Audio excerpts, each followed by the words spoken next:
Buenas noches. Mi nombre es Roxana Henao y en nombre de Medtronic queremos darles las gracias por acompañarnos esta noche a la quinta sesión del webinar Meet the Expert.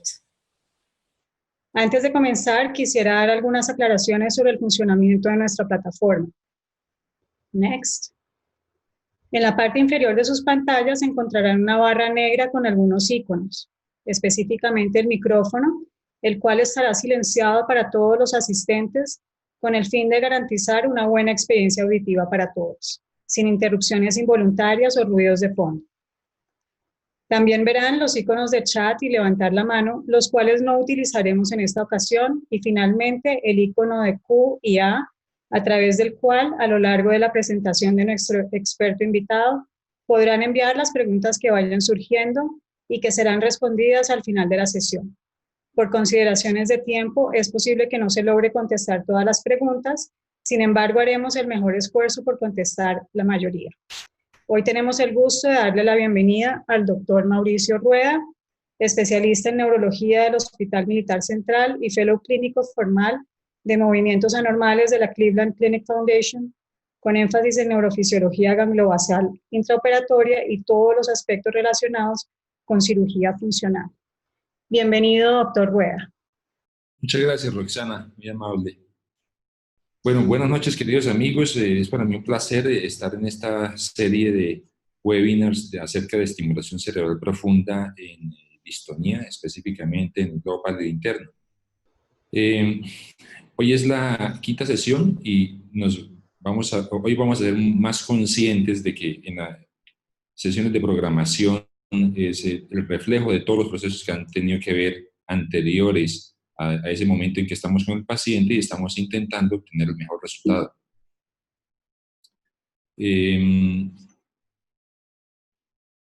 Hoy vamos a hacer un continuo con lo que vimos la semana pasada.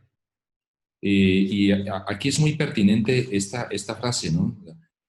Dice, la lógica permanece estéril a menos que sea fertilizada por la intuición. Digamos que el conocimiento intuitivo es el conocimiento más profundo que posiblemente tenemos en nuestro sistema nervioso. Es aquel conocimiento en el cual el sistema nervioso, por algunas señales que muchas veces no somos conscientes, obtenemos unas respuestas. Es eso que nos han llamado como el ojo clínico, que no podemos definir claramente porque seguramente no traemos a la conciencia qué es lo que está viendo en nuestro sistema nervioso o nuestros sentidos, pero sí podemos interpretarlo para tener una respuesta. De modo que en esta parte de estimulación cerebral vamos a tener, no todos son flujogramas, no todos son conductas cuadradas, sino que vamos a tener esta parte de conocimiento intuitivo va a ser importante, obviamente, con unas bases fisiológicas y clínicas que sean sólidas. Entonces vamos a mirar hoy algunos aspectos muy resumidos de la programación inicial del globo pálido interno que vimos la semana pasada, el rol de la frecuencia que no lo mencionamos, cómo son las opciones, cuáles son las opciones de configuración de los electrodos, que son varias y debemos tenerlas en mente y claras y qué hace cada una de ellas. Vamos a ver cómo optimizamos los resultados que hemos obtenido y algunas estrategias en situaciones que son un poco difíciles, como son los umbrales reducidos, los umbrales elevados y finalmente las fallas en la programación. Para recordar, y esto es de vital importancia, en programación del globo pálido interno los cambios clínicos son lentos. Los cambios de programación recomendado se deben hacer al menos después de un mes, o sea, de modo que la programación no es un proceso de hacerlo en una o en dos sesiones. Ahora, hay distonías como la distonía tardía que responden muy rápido, o las distonías con un componente móvil que también responden muy rápido, pero debemos estar preparados para un proceso que sea lento y no hacer cambios frecuentes. Los cambios frecuentes, por decir algún cambio a la semana, de pronto a las 2 semanas, lo que van a hacer es agotar las opciones de programación y seguramente no vamos a tener una respuesta clara de qué hacen cada una de las opciones que hemos escogido porque hemos pasado muy rápido por encima de ellas. De modo que este es un proceso que es despacio. Y lo otro es que no tenemos un techo, no conocemos cuál es la mejoría óptima. Digamos, en la enfermedad de Parkinson con el test del levodopa, conocemos un techo, hasta dónde podemos llegar. Aquí no. Aquí el techo sería la normalidad del paciente, pero sabemos por estudios que los pacientes mejoran un 65, un 70, un 50, y eso es una muy buena mejoría.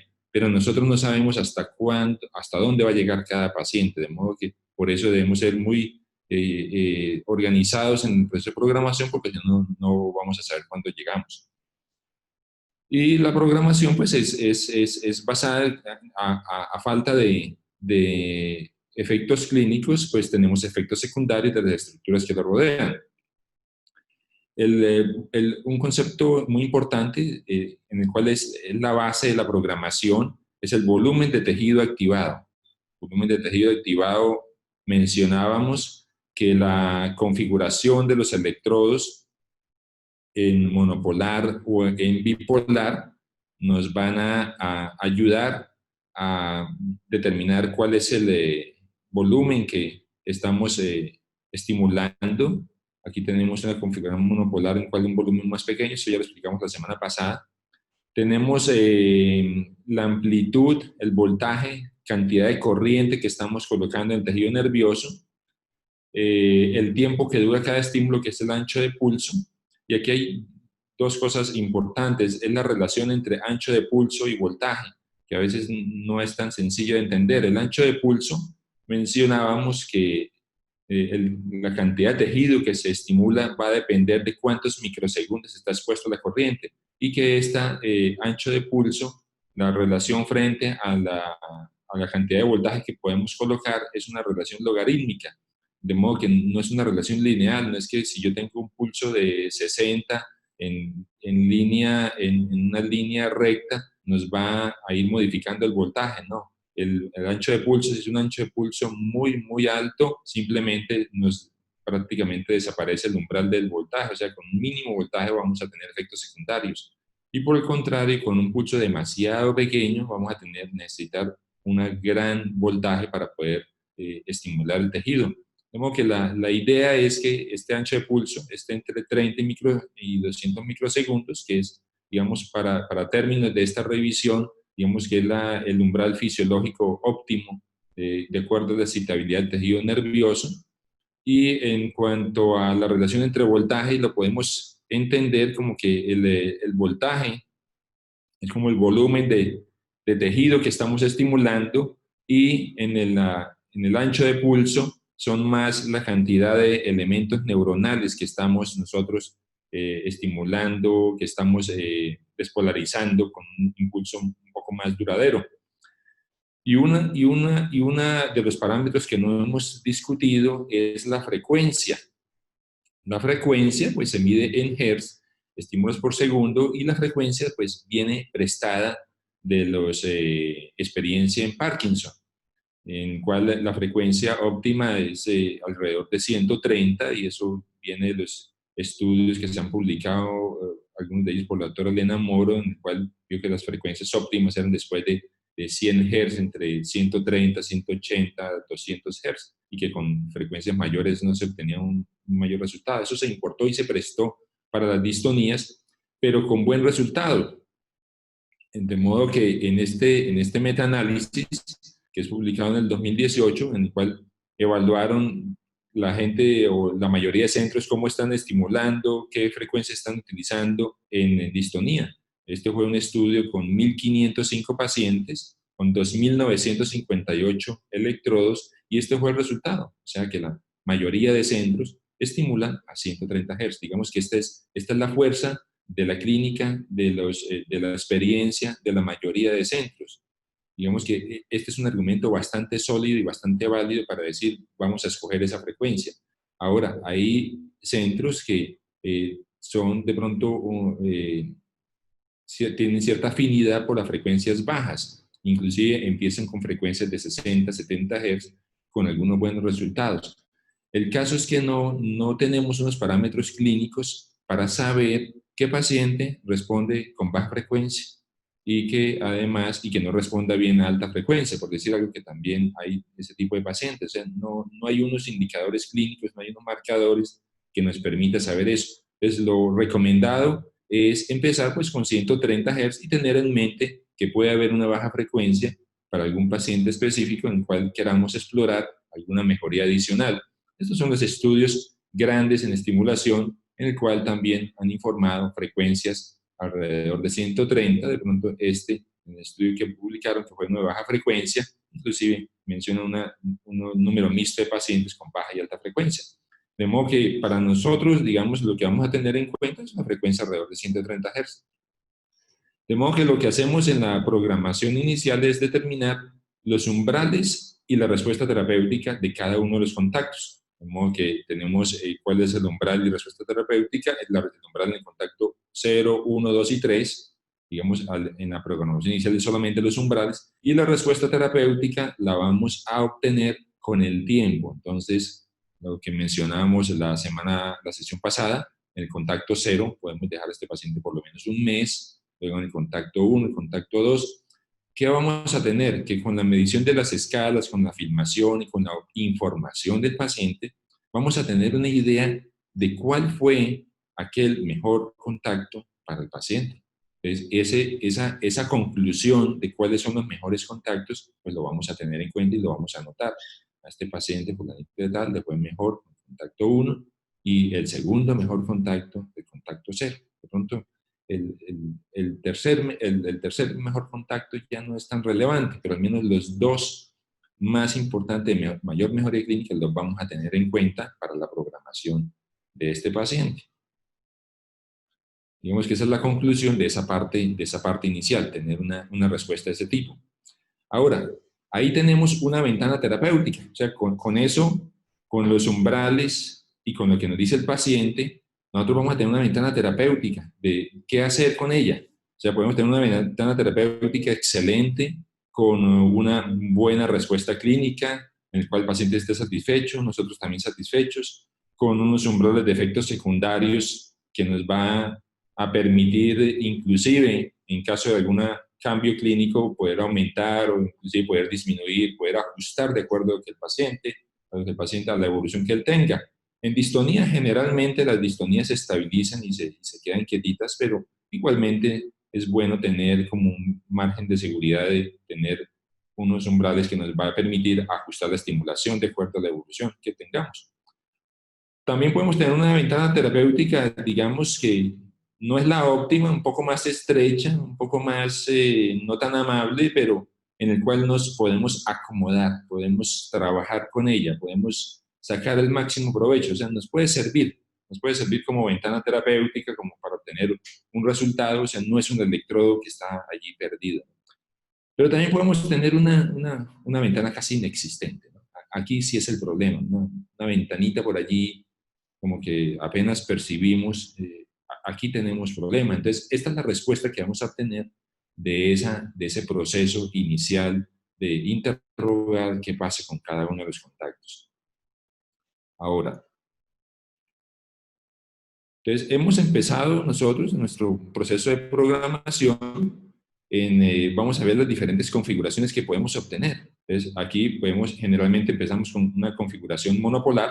Aquí tenemos unos parámetros de estimulación en el contacto 0, con 90 de pulso, con 130 Hz. Son parámetros que los dejamos más o menos estáticos y lo que vamos a estar moviendo es voltaje o amperaje, y en el cual vamos a estar explorando a este paciente, digamos. Pero hay otras configuraciones de los electrodos.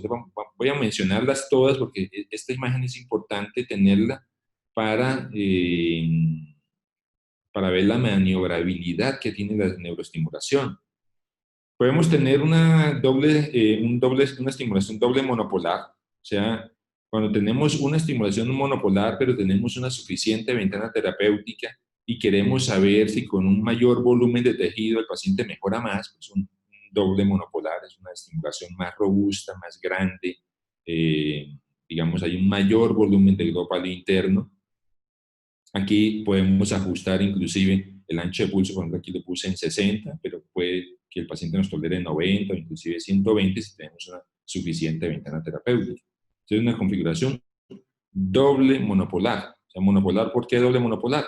Porque este es negativo en referencia al generador y este también es negativo en referencia al generador. Ambos tienen idénticos los mismos parámetros de estimulación. Ambos están a 1.8 voltios, ambos están a 60 microsegundos y ambos están a 130 Hz. O sea, están idénticos, haciendo lo mismo al mismo tiempo. En referencia, ambos son cátodos y el ánodo de ambos es el generador. Otra configuración que de pronto algunos de ustedes ya están familiarizados, otros lo han escuchado, es el interleaving.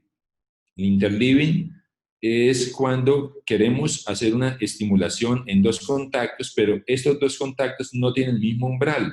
Por decir algo, aquí tenemos que en el contacto 0 tenemos un umbral, por ejemplo, en cápsula interna, de global interna, de 2.5 voltios, pero el contacto 1 tiene 4.5. Entonces, yo quiero estimularlos ambos, como en el ejemplo anterior, en un doble monopolar, pero no puedo, porque si estimulo aquí a 2.3 es la mitad del umbral del contacto número 1, o sea, no me permite hacerlo, mejor dicho, no lo puedo hacer porque el tejido nervioso me impide hacerlo.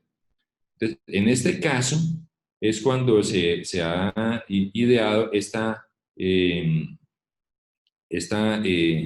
interleaving, en el cual podemos estimularlos en forma independiente.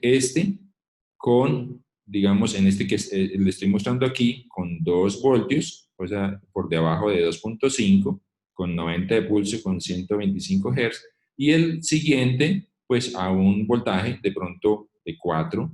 Entonces, ambos están con voltajes diferentes. ¿Qué pasa? Estos no están funcionando idénticamente al mismo tiempo. Ellos están intercalando permanentemente. Entonces, este está activo, este inactivo, este activo, este inactivo, están así a una alta velocidad porque la frecuencia es de 125 Hz. ¿Cuál es la frecuencia límite? 125 Hz para evitar algo similar a lo que pasa en la fibra muscular. Por ejemplo, cuando uno tetaniza la fibra muscular, es para evitar algo similar, aunque de todos modos el rango de seguridad todavía es amplio en el tejido nervioso. Pero sin embargo, en una margen de seguridad se estimula máximo 125 Hz. De modo que están funcionando a 125 Hz, pero se están intercalando permanentemente y ambos tienen unos umbrales diferentes. Ambos tienen parámetros diferentes. Pueden tener pulso diferente, voltaje diferente, pero la frecuencia sí es idéntica y puede ser de 125 Hz como máximo. Entonces, ese es el interleaving, una herramienta que nos permite estimular dos contactos con umbrales diferentes para efectos secundarios. Ya otra conformación que vamos a escoger, que podemos escoger, es la conformación bipolar. Ya lo habíamos mencionado, estimulación bipolar es una estimulación más centrada alrededor del contacto activo. El contacto el ánodo es otro contacto, o sea, no es el generador, de modo que es una estimulación más concentrada en el electrodo, más pequeña, más densa, y digamos con menos riesgo, como no es una estimulación radial amplia como la del monopolar. En el bipolar tiene una estimulación más pequeña y digamos más segura para evitar efectos secundarios. Hay un fenómeno que ustedes van a observar en la práctica clínica, y es que el bipolar, entre más distante, por ejemplo aquí está el contacto 0 como cátodo y el contacto 3 como ánodo, entre más distante el umbral, digamos, el área es un poco más grande, y el umbral, aunque se amplía, en este caso de 2.7 voltios, digamos, es un poco más pequeño que si ponemos el bipolar un poco más cerca. Entonces aquí lo ejemplifiqué, aquí tenemos el contacto 0, un bipolar con referencia al contacto 2, nos va a permitir un mayor umbral, y si los pongo pegaditos, el umbral es todavía mayor. Eso ustedes lo van a notar en la práctica clínica, que entre más pequeña la distancia entre los dos, pues más concentrada es la estimulación, menos difusión hay al tejido circundante, menos riesgo de efecto secundario, pero obviamente podemos obtener un efecto clínico siempre y cuando el tejido que nos interese esté ahí alrededor de ese electrodo. Esta es la configuración bipolar. Si tenemos suficiente umbral para estimular un poco más de tejido, pero no tenemos un umbral suficiente para estimulación monopolar, podemos hacer una doble estimulación bipolar. O sea, este contacto negativo en referencia al contacto 3, el contacto 0 como cátodo y este como ánodo, y el contacto 1 también como cátodo y este como ánodo. Podemos hacer una doble estimulación bipolar, nos da un poquitito más de tejido, un poco más de potencia, siempre y cuando nos lo permita el umbral de efectos secundarios. Seguramente este paciente no tiene un gran umbral como para un monopolar, pero sí para un doble bipolar, de modo que esta es otra herramienta que podemos usar para ampliar el tejido activado y digamos, y que estemos un poco constreñidos por los efectos secundarios, doble bipolar. También podemos tener monopolar más bipolar y en interleaving. O sea, podemos hacer lo que nos imaginemos. Entonces aquí tenemos, por ejemplo, una estimulación bipolar. El cátodo es el contacto 0 y el ánodo es el contacto 2. Y en el contacto número 1 está en monopolar. O sea, no es tan bipolar sino monopolar. O sea, la referencia de este es el generador que está distante. Entonces, ¿qué podemos sacar en conclusión de esto? En conclusión de esto es que el umbral del contacto 0 es muy bajo, por decir algo, no nos permite poner un gran voltaje o amperaje, porque tendríamos, hablando de cápsula interna, efecto secundario, pero el contacto 1 sí nos permite, o sea, digamos que en un electrodo que esté un poquito inclinado, este está anterior, este está de pronto ya demasiado posterior, y esto lo podemos obtener, como que podemos hacer una configuración de un bipolar con un monopolar, o sea, y además en interleaving, o sea, funcionando el uno alrededor del otro. Aquí tenemos 1.7, 60 Hz, perdón, 60 microsegundos, 125 Hz. O sea, podemos ponerlos, alternar los dos.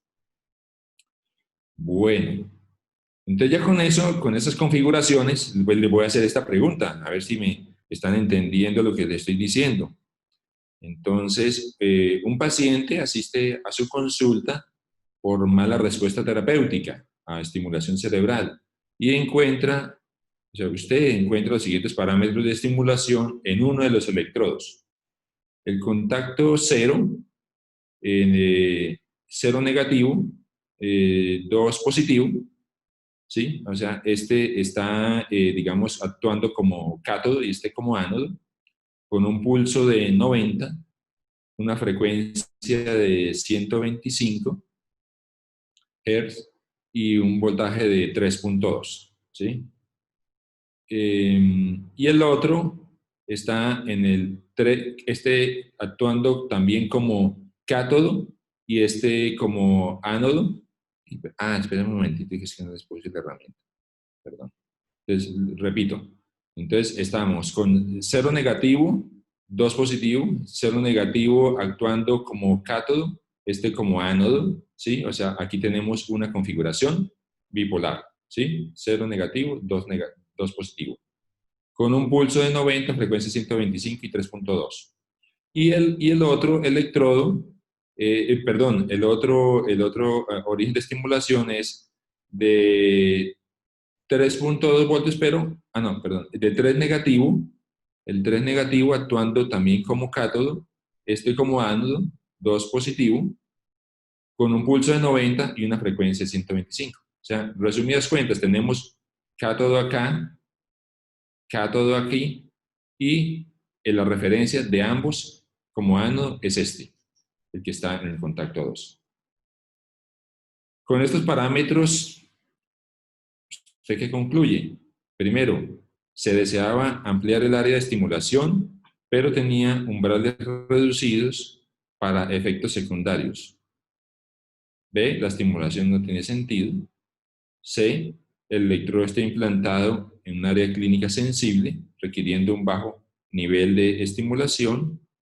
O la última opción, podría intentarse un monopolar en contacto 3 negativo por estar más anterior en globo paleo interno. Quiero que piensen un poquitito en esta situación y nos respondan a ver qué opinan en esta, ¿no? Este caso yo lo recibí en experiencia clínica, o sea, Lo he visto en la vida real. Bueno, quisiera que contestaran. Vamos a unos 5 segunditos para aquellos que todavía no estén muy seguros de la respuesta. Ok, vamos a cerrar la votación y vamos a ver las respuestas. Bueno, vamos a mirar las tres opciones de respuesta. Dice, se deseaba ampliar el área de estimulación, pero tenía umbrales reducidos para efectos secundarios.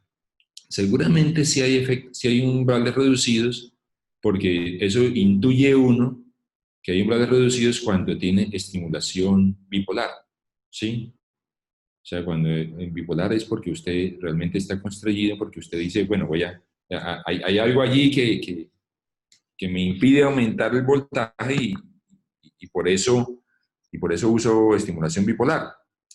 Pero, ¿por qué estimular el contacto 0 y el contacto 3? ¿Por qué cátodo acá y cátodo acá? O sea, realmente esta estimulación ustedes la ven, usted dice, esto no tiene ningún sentido. Esto es una estimulación que no tiene sentido. O sea, el que estaba programando este electrodo no sabía lo que estaba haciendo, digo la verdad. O sea, no hay sentido. O sea, acuérdense lo que veíamos en cirugía. En cirugía, el electrodo entero no cabe en el globo pálido interno. O sea que si el contacto 0 está en el globo pálido interno, el contacto 3 está afuera. O sea, mire que todo se refleja aquí en este momento en la programación. O sea que esta programación es una programación loca, sin sentido. La persona que lo estaba haciendo no tenía idea de qué es lo que estaba haciendo, estaba tal vez, no sé.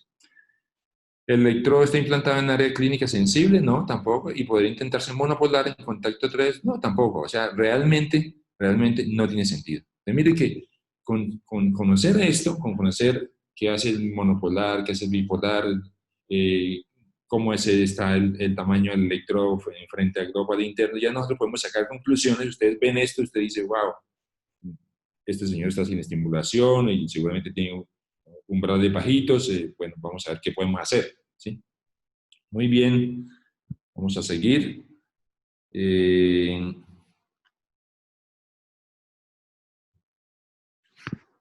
Ahora, tenemos la posibilidad de optimizar los resultados. O sea, no es solamente empezar a establecernos, a tener una mejoría del 50, sino, como yo les digo, de pronto tenemos una opción de mejorar algo adicional a lo que ya tenemos. Entonces, después de este proceso de programación inicial, llegamos a la conclusión de que la mejor pareja de electrodos, digamos, la mejor pareja de contactos en los electrodos fueron los contactos 1 por encima de los contactos 0, digamos que fue el que mejor dio respuesta clínica, la mejoría del paciente y bueno, nos sentimos satisfechos. De modo que cuando ya llegamos a esa conclusión, después de al menos 3 meses de probar el 0, el 1 y el 2, decimos, bueno, llegamos a nuestra meta, vamos a dejarlo estimulado en el contacto 1. Por debajo de donde obtenemos efectos secundarios con el pulso que hemos decidido desde el inicio y la misma frecuencia. Pero yo les aseguro que tanto el paciente como uno mismo se le va surgiendo una duda. Bueno, ¿y si será que estoy sacando el máximo provecho de la estimulación? ¿Será que si le sumo un poquito del 0, que fue el segundo mejor contacto, obtengo un poquito más? Esa es una duda lógica, razonable, y entonces empieza uno como a decir, bueno, vamos a intentar, vamos a hacer otros parámetros. Ahora, no todo lo que suene lógico sucede en la práctica clínica. O sea, no, esto parecería lógico que si el segundo mejor contacto fue el 0, poniéndole un poquito del 0, el paciente va a estar de pronto un poco mejor. A veces sí, pero no siempre. Eso no siempre pasa. Entonces, aquí, ¿qué hicimos? A los contactos iniciales le sumamos en interleaving, por decir algo aquí, fue el contacto 1, que ya lo habíamos decidido, con el mismo voltaje, 90, los mismos parámetros, lo único que cambió fue un poquito la frecuencia, le sumamos el 0 no al tope, sino un poquito del 0, 1.5 voltios, ¿sí? Y lo mismo hicimos en el izquierdo. Ahora, ¿por qué no hacerlo todos, los dos al tope? Es un poco agresivo y seguramente vamos a tener efectos secundarios de inmediato, efectos secundarios difíciles de definir inclusive por el paciente. Que me siento mareado, me siento raro, me siento diferente. Generalmente estos pasos deben hacerse cuando amplía uno el área de estimulación, deben hacerse un poco más despacio. Ya no hay afán para correr porque ya tenemos una mejoría sintomática que el paciente ha ganado. Inclusive lo puede uno hacer con un solo electrodo y luego con el otro, ¿no? Intentar sumar a ver si hay un efecto adicional en la neuroestimulación. Pero como les digo, esto no siempre pasa, no siempre, dice uno, no siempre hace una lógica. Entonces usted dice, bueno, voy a ponerle un poquito y resulta que el paciente puede empeorar. El paciente se va feliz con la opción de que el doctor le hizo algo diferente que podría funcionar y se va para la casa. Pero puede pasar que a los pocos días, 5 días, una semana, 2 semanas, el paciente se sienta realmente peor. Esto puede pasar, que se sienta peor. Ahora, ¿qué hacer para que a los 15 días no estén buscándola a usted con desespero porque se siente peor? Lo mejor es, pues, manejar el concepto de grupos. Entonces, ¿qué es eso? Entonces, en estos parámetros que ya el paciente traía bien, vamos a colocarle unos parámetros de prueba. Entonces lo armamos en un grupo diferente.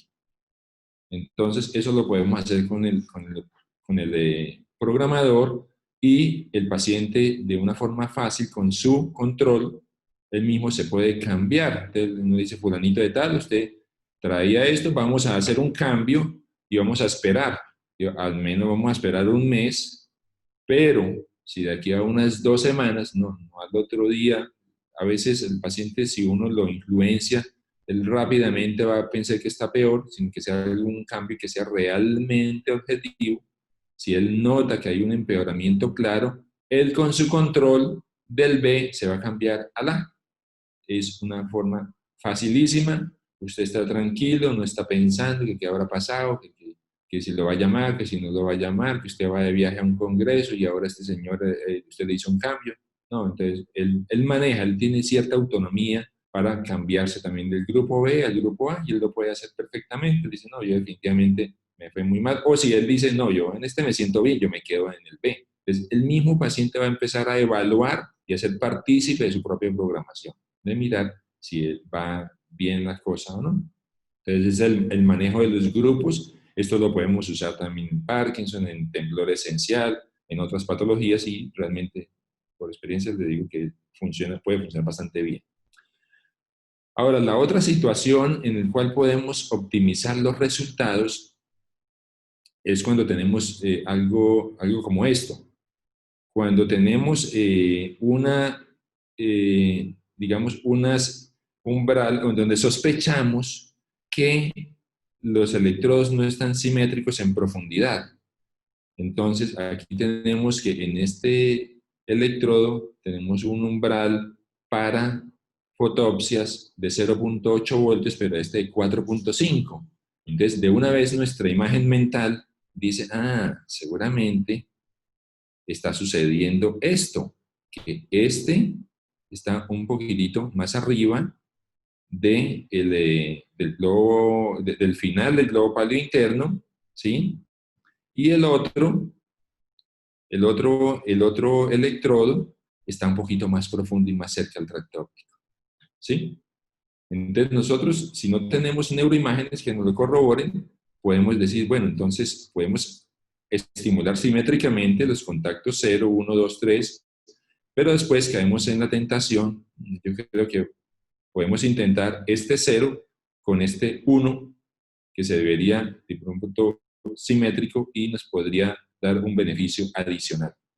Si tenemos la neuroimagen que nos lo confirme de una, pues de una vez simplemente vamos con si vemos que está más profundo, lo hacemos de entrada. De una vez el 0 con el 1, ¿sí? Y el 1 con el 2, y el 2 con el 3, ¿sí?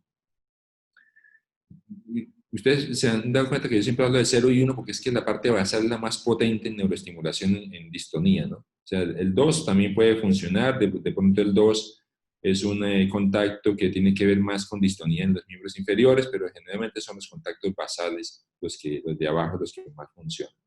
De modo que esto lo podemos también hacer, lo podemos optimizar de acuerdo a la información clínica y así podemos cambiar, digamos, los parámetros o lo que y entra como otro grupo de prueba de mirar cómo nos va con estos electrodos de esta forma. Entonces, ahí es otra forma de tratando de optimizar la respuesta clínica en el paciente. Ahora, tenemos otras situaciones que son, los umbrales reducidos. Aquí es cuando empezamos a tener mayor dificultad, pero tenemos también varias opciones, no se preocupen. Entonces, tenemos usar anchos de pulso bajo, pues ya sabemos que la densidad de tejido neuronal que se despolariza va a depender del ancho de pulso, entonces vamos a usar pulsos más pequeños.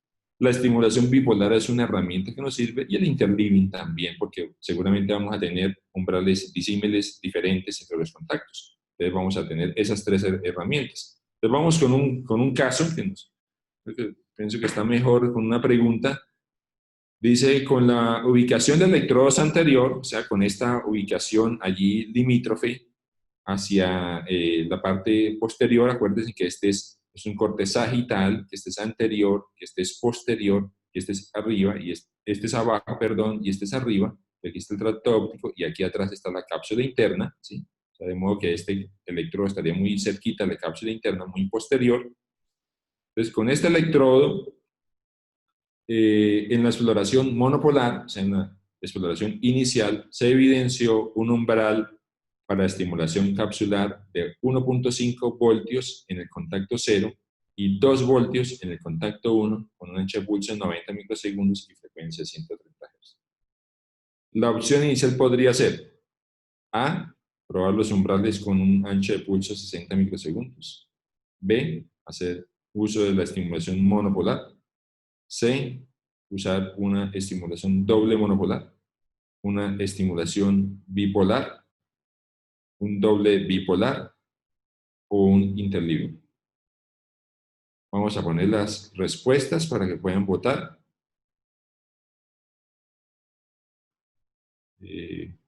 Tomarnos unos 5 segunditos más para votar una de las opciones. No está tan difícil. Bueno, los que no han votado, por favor, para que respondan en este momento. Ok, vamos a cerrar la pregunta y vamos a ver las respuestas. Entonces, sí, de acuerdo, súper. Lo primero es probar los umbrales con 60, o sea, no hay razón para que con unos umbrales reducidos estemos usando un pulso de 90. O sea, esa es la primera, excelente, muy bien. La estimulación monopolar no, porque la monopolar, acuérdese que es una estimulación amplia en la cual el cátodo es el contacto, uno de los contactos, y el ánodo es el generador. Es una estimulación muy grande y como tenemos un umbral pequeñito, es lo que no queremos.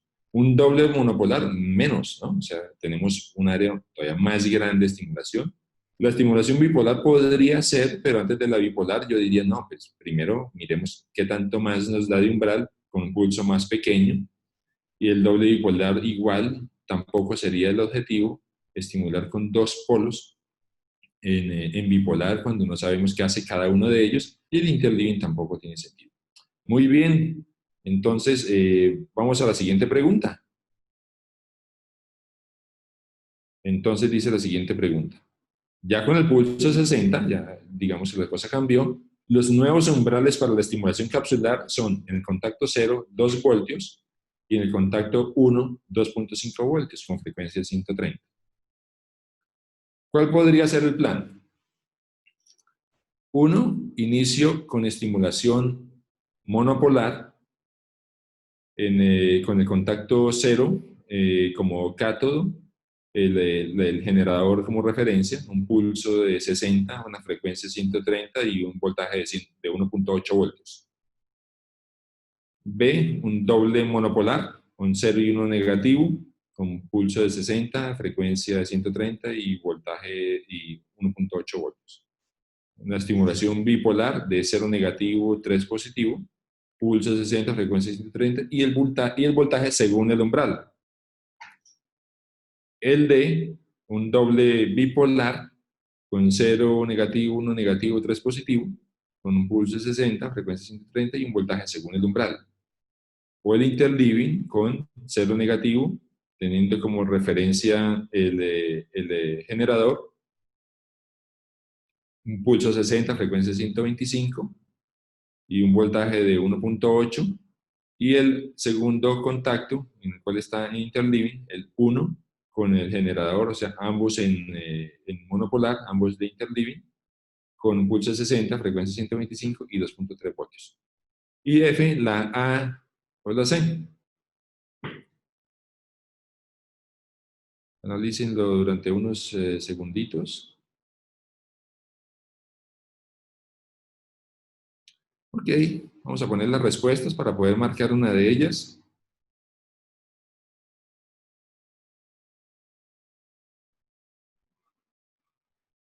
¿Podemos poner las respuestas, Clayton?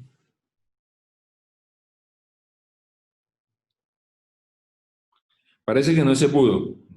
Parece que nos falló. Yo creo que por tanto numerito no está muy sencillo copiar toda esta información en el panel de respuestas.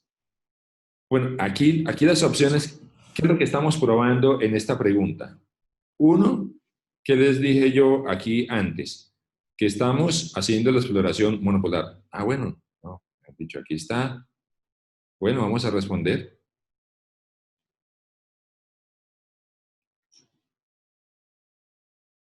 Vamos a marcar una respuesta de ellas. Ok, 5 segundos más. Muy bien. Vamos a cerrar las respuestas y vamos a analizar la pregunta. Muy bien. Dice en interleaving 0. Bueno, vamos a dejarla allí las respuestas y vamos a analizarlas. O sea, ¿qué estamos en este caso? Estamos haciendo la estimulación inicial de un electrodo con umbrales reducidos. O sea, ¿qué es lo que nos interesa? Nos interesa evaluar contacto a contacto, uno a uno. Eso es lo que nos interesa evaluar. Vamos a evaluar el 0, luego el 1, luego el 2 y luego el 3. Lo que pasa es que el umbral está muy pequeño. Entonces, en interleaving no, porque el interleaving estoy estimulando dos contactos simultáneamente. O sea, de modo que no me permite a mí tener una respuesta, la respuesta de cuál es el mejor contacto, si el 0, el 1, el 2. O sea, con interleaving de entrada yo no lo voy a poder saber. Yo necesito estimular uno por uno. Primero el 0, luego el 1, luego el 2, a ver qué hace. ¿Sí? Entonces, el interleaving no. Entonces, dice la primera opción, un inicio con estimulación monopolar. Puede ser, claro, una estimulación monopolar debajo del umbral. Sí, claro, es viable. Nos da esa información de qué está haciendo. La B con el doble monopolar, no, porque aquí estamos evaluando dos contactos a la vez. No nos interesa. La estimulación bipolar podría ser, entonces, aquí, si nosotros, eso ya es de preferencia clínica, si yo digo, mire, realmente 1.8 voltios me parece muy poquito, yo prefiero irme con bipolar, que seguramente el umbral me va a saltar a 2.5, 2.7, 3 voltios, un umbral un poco más terapéutico, pues me voy directo con un bipolar en el contacto 0, con el contacto 3 que me da, digamos, una mayor área de estimulación. Yo diría que la respuesta es la A o la C, porque estamos evaluando contacto por contacto. Aquí en doble bipolar no, y tenemos la misma limitación. ¿Listo? Bueno. Entonces, ahora, además de estas opciones, de que el ancho de pulso lo vamos a usar bajo, de que vamos a preferir la estimulación bipolar, y el interleaving es cuando queremos ya sabemos que hay un mejor contacto 1 y un segundo mejor contacto 0 y queremos utilizarlos a ambos, podemos usar interleaving con estimulación bipolar. O sea, podemos tener esa herramienta también. Aparte de eso, podemos hacer lo mismo, pero con frecuencia baja. sea, ya dijimos que hay unos pacientes que responden mejor a frecuencia baja. O sea, después de haber recorrido todo ese camino de decir, bueno, el mejor contacto es el 0, lo mejor fue esto, lo mejor fue aquello, ahora vamos a probar con frecuencia. La frecuencia baja generalmente nos da un poquito más, al bajar la frecuencia nos da 1.5 voltios más de espacio para aumentar. De modo que la frecuencia también consume, digamos, umbrales, digamos, tejido neuronal para un umbral, de modo que nos va a permitir también subir un poquito más el voltaje. Y esta frecuencia baja, si el paciente responde a frecuencia baja, magnífico, ¿no? Que es otra herramienta más que tenemos en umbrales reducidos. Y ahora vamos a ver la otra situación, paciente con umbrales, programación con umbrales elevados. Entonces, aquí ya tenemos que es una ventana terapéutica, pero estamos un poco lejos de nuestro objetivo. De pronto está un poquito superior, un poquito anterior al electrodo y queremos abarcar el sitio motor que nos interesa, pero tenemos que colocarle más corriente para llegar allí, ¿no? Entonces, aquí no vamos a hablar de estimulación bipolar, aquí vamos a hablar de estimulación monopolar, de aumentar el ancho de pulso, de aumentar voltaje, de doble monopolar o interleaving, de acuerdo a los umbrales de cada uno de esos contactos.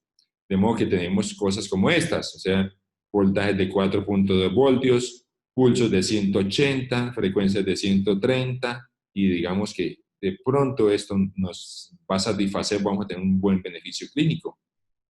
También vamos a hablar de doble monopolar, o sea, todo lo que signifique bastante tejido activado, bastante voltaje, más pulso, la frecuencia sí realmente no tiene mayor incidencia y altos voltajes, ¿sí? También tenemos el interleaving, ¿no? El interleaving, supongamos que los umbrales son diferentes, a pesar de que son unos umbrales amplios, igualmente pueden ser diferentes y podemos usar también, por decir alguna frecuencia aquí de 120 y aquí de 180. O sea, este es un interleaving. Aquí en esta foto está mostrando el ánodo cuando se activa el ánodo del contacto, pues el contacto 0 como ánodo, perdón. Y aquí cuando se activa el contacto 1 también como ánodo, o sea, aquí es una fotico para mostrar cómo se activa el uno y el otro, ¿no? Y de aquí tenemos, por ejemplo, 3.5 voltios de umbral y aquí tenemos 4.1. Y que podemos manejar inclusive pulsos diferentes. Aquí podemos colocar de 120 microsegundos, aquí 180. ¿Por qué el contacto 1 más alto? Porque es lo que mencionamos en la evaluación quirúrgica. El electrodo seguramente está un poquito más anterior y nos va a permitir un poquito más de espacio para colocar unos parámetros más altos. La frecuencia sí sigue la misma regla de 125 Hz. De modo que aquí vamos a colocar más corriente, por eso en el globo pálido interno nunca vamos a tener la política de ahorrar generador y por eso el generador preferido siempre va a ser el recargable. Bueno, en esta pregunta, vamos para analizar en este caso de umbrales altos, tenemos si en la exploración monopolar de un electrón en globo pálido interno se encontraron los siguientes umbrales. En el contacto 0 se encontró un umbral de cápsula de 4.5 voltios, el contacto 1 de 6 voltios y el contacto 2 sin umbral a 6 voltios. La primera decisión podría ser, o sea, acuérdense que estamos en exploración monopolar, empezando con umbrales en un electrodo que tiene umbrales altos. Un doble monopolar, 0 negativo, 1 negativo, con el generador positivo, con 90 microsegundos, 130 Hz, 4.2 voltios. O vamos a aumentar el ancho de pulso con un 0 negativo, con 120 microsegundos y el voltaje según el umbral. O un triple monopolar, 0, 1, 2, el generador como ánodo, 90 microsegundos con 4 voltios. O un interleaving en monopolar, con el contacto 0 y el contacto 1, ambos, perdón, en monopolar, ambos en monopolar, pero interleaving, los dos actuando simultáneamente. O empezamos con el contacto 0 negativo con 4 voltios, 90 microsegundos. Ahí creo que aquí hay un error. 130 Hz. Creo que aquí hubo, un momentito. Aquí faltó, me faltó algo, tengo como un error. Obviemos esta respuesta porque tengo como un errorcito aquí me faltó algo. No caigo en cuenta en este momento. Bueno, vamos a considerar las 4 opciones anteriores y vamos a votar esta respuesta. Vamos a poner las respuestas para poder marcarla.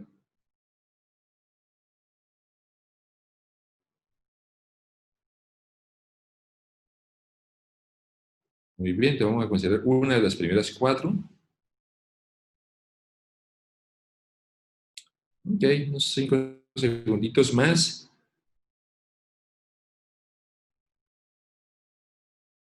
Muy bien, listo. Vamos a cerrar la votación de las respuestas y vamos a mirar. Y aumentar el ancho de pulso, 120. Sí, excelente. Esa es la mejor respuesta. Quiero mencionar una cosa importante de esta, ¿no? Ya dijimos que el doble monopolar no, porque estamos evaluando cada una de los contactos. El doble monopolar no nos va a permitir saber si es mejor el 0 o el 1, en este caso. El ancho de pulso, eso es lo que hay que hacer, aumentar el ancho de pulso para no irnos con unos voltajes demasiado altos, sobre todo cuando lleguemos al contacto 1. Ojo con esto, triple monopolar, eso jamás de los jamases. Triple monopolar, cuando ustedes vean un electrodo en triple monopolar, ustedes lo que tienen es un problema enfrente. O sea, es algo que no tiene pies ni cabeza de poner todo el electrodo encendido. No hay ningún estudio que diga que estimulando 3 contactos activos va a tener una respuesta mejor que si tuviera 1 o 2 contactos activos. O sea, en la práctica clínica hasta 2 contactos activos todavía, pero 3, eso realmente ustedes saben que el que hizo eso realmente no tenía idea de lo que estaba haciendo, o no sé. Bueno, muy bien. Entonces, con el pulso de 120 microsegundos, con el pulso de 120 microsegundos,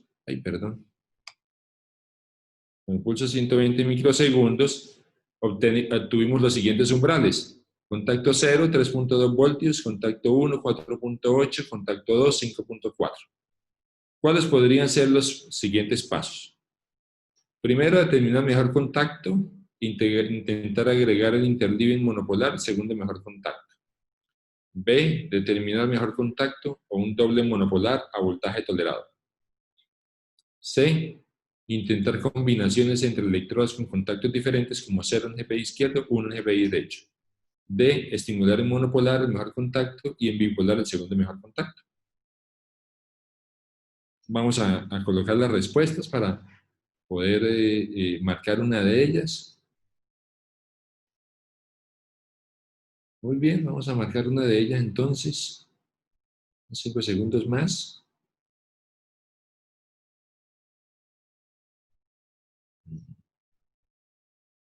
Listo, vamos a cerrar la pregunta y vamos a mirar las respuestas.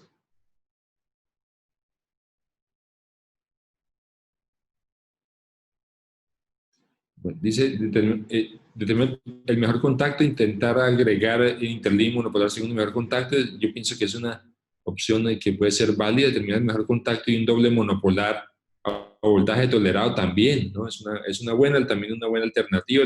Ahí lo que estamos haciendo es un ensayo de si aumentando el volumen de tejido activado tenemos una respuesta terapéutica adicional. Lo de combinaciones entre electrodos, si no tenemos datos clínicos, realmente no. Felicito que nadie marcó eso. Y estimular en monopolar el mejor contacto en bipolar depende de los umbrales, ¿no? Pero realmente no pareciera que fuera necesario. Bueno, excelente, muy bien. Veo que las cosas van mejor. Y bueno, ¿cuándo falla la programación? O sea, aquí tenemos las fallas en la programación. Este es un cuadrito que me pareció útil y va a resumir varias cosas de las que hemos mencionado en las sesiones anteriores. Lo primero es que la batería del generador esté ok, que esté buena y que no esté vacía. A veces el paciente se opera, puede quedar, si vive en un sitio distante y no haber regresado a los controles, puede ser una opción. De modo que si hay un empeoramiento, sobre todo súbito, el generador está vacío, pues ahí tenemos el diagnóstico de por qué está fallando la estimulación. Una vez veamos que el generador está bien, pues lo que primero, por protocolo, lo que siempre hacemos es medir las impedancias. Si son anormales, pues ya tenemos seguramente un circuito abierto y que por eso tenemos algún problema en la falla. Entonces lo que tenemos que determinar es si el circuito abierto era el contacto que precisamente estábamos utilizando o no. Si la impedancia está ok, vamos a mirar la intensidad de corriente. A veces ahí, le digo la verdad, he visto programaciones con 0.2 voltios, 0.3, pues eso es un cuarto de aspirineta, o sea, 25 miligramos para un dolor de cabeza migrañoso intenso. Eso no, realmente no. O sea, hay unas intensidades que son muy pequeñitas, unos parámetros que son muy pequeños, que realmente no van a dar un beneficio sintomático. Pues si está mal en cuanto a la intensidad, pues lo que tenemos que corregir con adecuada programación. Si esto está ok, pues lo que vamos a ver son los efectos secundarios para umbrales, los umbrales para efectos secundarios, perdón. Entonces aquí vemos si están muy bajos o muy altos, pues ahí ya sabemos que el electrodo está un poquito dislocado. Entonces ahí está el ejercicio que acabamos de ver durante toda esta sesión. Cómo aprovechar la ventana terapéutica, cómo hacer uso de lo que queda antes de proponer al paciente, no, toca cambiar el electrodo. Digamos que ese sería el último escenario, lo que queremos evitar. No queremos buscar la perfección, queremos buscar un resultado bueno con lo que tiene. Entonces, si vamos a mirar si están demasiado bajos o demasiado altos, que ya nos lleguemos a la conclusión de que están mal ubicados, pues bueno, eso es otra cosa. Si los umbrales de efectos secundarios están bien, pues vamos a mirar la localización igualmente de los electrodos, a ver si están bien ubicados con la resonancia magnética cerebral. Ahora, si hay otros síntomas, si la resonancia es patológica, ahí es cuando aparece el proceso de selección nuevamente. Se nos pasó una distonía secundaria que más la responde ahora a estimulación cerebral. Si además hay síntomas adicionales que con otros hallazgos en el examen neurológico o que empiecen a aparecer síntomas atáxicos, alteración de la marcha, pues ya llegamos a la conclusión de que esa paciente no tenía solamente distonía, sino que en su evolución pues fue apareciendo otras manifestaciones de su enfermedad neurodegenerativa y que nos daba que era otro diagnóstico y por eso está respondiendo mal. Y finalmente, uno de los marcadores de mal pronóstico para respuesta a estimulación son las deformidades fijas. Las deformidades fijas, se acuerdan que no responden a estimulación cerebral. De modo que aquí tenemos un buen resumen de lo que puede pasar cuando falla la estimulación cerebral. Y ya para terminar, para no cansarlo más, ese es un efecto secundario que podemos obtener con la estimulación palidal. Acuérdense que el sitio específicamente donde estamos estimulando, la parte basal, es la que se puede asociar a presencia de síntomas parkinsonianos. Entonces debemos estar atentos a si el paciente tiene bradicinesia, no tanto rigidez, pero se vuelve un poco lento. Se ha descrito también dificultad para abrir los ojos, como si tuviera un blefaroespasmo. Efectos de la estimulación palidal que debemos tener en cuenta, parecidos a síntomas parkinsonianos, en aquel paciente que estamos tratando con distonía, y en ese caso debemos cambiarlo de contacto al segundo mejor contacto, por ejemplo. Bueno, queridos amigos, muchas gracias. Para recordar, acuérdense que la base de la estimulación no es saberse los números de frecuencia y ancho de pulso, es tener el concepto de volumen de tejido activado. Se debe tener en mente, pues, toda esta maniobrabilidad de la neuroestimulación para adaptarse a esta ventana terapéutica. Eso es un ejercicio interesante, por eso les mencionaba yo el conocimiento intuitivo, aquel conocimiento que le va a dar su propia experiencia. Y bueno, y la programación es el reflejo de los procesos previos. Ahí se va a ver reflejada la selección, se va a ver reflejada la cirugía, y lo que les mencioné en alguna de las sesiones, usted en la programación es el juez, es el resultado, es el que va a decir, este es un excelente resultado, vamos a hacerlo siempre igual, o es el que va a decir, el resultado no estuvo tan bien, pero podemos mejorarlo con los siguientes pacientes. Muchas gracias. No sé si tienen alguna pregunta, algo. Perdón si no les quedó bien claro alguna cosa. A A veces se enreda uno con tanto numerito. Dice aquí, dice la pregunta, dice María Carolina Sepúlveda, doctora María Carolina. Con respecto a lo último, parkinsonismo inducido por estimulación parietal crónica, ¿existe algún contacto más seguro o un contacto más probable de inducir este efecto adverso? Sí, los contactos basales son los más probables, pero no puede uno predecirlo ni evitar uno la programación, pero sí tenerlo en mente en caso de que uno lo vea. Por ejemplo, si está en contacto 0, en contacto 1, es cambiar el contacto, y esto es ensayo-error, es probando el segundo mejor contacto. Obviamente va uno a tener cuidado de no una estimulación muy pequeña, como para que retornen los síntomas distónicos, pero tampoco lo suficientemente grande como para que no pase el efecto secundario. O sea, es algo que puede ser un poco milimétrico, no tanto, sino cuidadoso, digamos, con movimientos no bruscos de voltaje o de amperaje. Y la segunda pregunta que hace la doctora María Carolina es si existe tolerancia a la estimulación crónica en GPI en distonía, como en el BIM en temblor esencial. Generalmente la respuesta en distonía es bastante estable. Una vez se logra la mejoría, permanece estable el paciente. Al contrario, con la estimulación crónica, que es cuando la estimulación crónica es la que induce los cambios neuronales por neuroplasticidad, al contrario, la respuesta se vuelve más estable, se vuelve mejor. O sea, yo creería que no pasa lo mismo como Ahora, una situación diferente es que cuando estamos trabajando con voltaje, si cambian las resistencias del tejido y ese tejido finalmente está recibiendo una menor intensidad de corriente, podemos estar prestos a que tenemos que reevaluar los umbrales y de pronto ajustar el voltaje. O lo otro es trabajar con corriente, con amperios, que no va a pasar eso.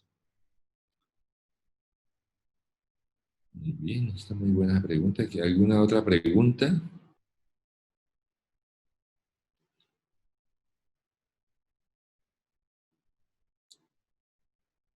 Mucho gusto, doctora María Carolina. Si hay alguna otra pregunta, si hay alguien de los asistentes. La semana entrante, les voy anticipando, es más práctico, es un poco más dinámico, pues yo sí voy a hablar, pero igualmente ustedes van a participar más porque van a hacer casos clínicos. Entonces, así desarrollemos un caso clínico, pero es un caso clínico de principio a fin. O sea, y un caso en la vida real, no es un caso inventado. Estos escenarios de umbrales sí fueron hechos con interés educativo, pero vamos a ver un caso de la vida real, un caso normal, que recorrió todo el camino desde un inicio sencillo hasta volverse más complicado y hasta el resultado final, de modo que vamos a hacer ese ejercicio en conjunto y vamos a discutir las diferentes opciones. Ahí vamos a hablar pues de todo, desde el proceso de selección, de la programación inicial, de las decisiones que se tomaron y todo, pues les prometo que va a ser adherido a lo que se hizo en la vida real. Como que eso nos ayuda como a mezclar todos los elementos, como a combinarlos todos para en el objetivo que tenemos. Bueno, queridos amigos, muchas gracias, con mucho cariño, y el mayor deseo es que los principales beneficiados sean sus pacientes y obviamente que se mantenga vivo el interés en ustedes por la parte académica. Muchas gracias. Buenas noches. A todos, mil gracias por su participación y los esperamos la próxima semana para la sexta y última.